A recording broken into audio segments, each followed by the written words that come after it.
Hey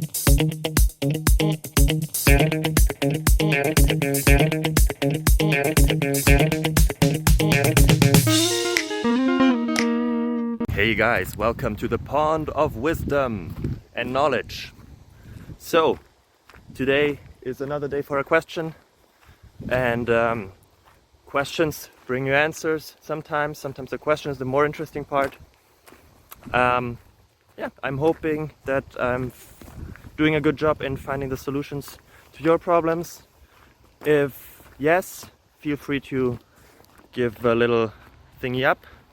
If not, feel free to give me a comment on what I can improve.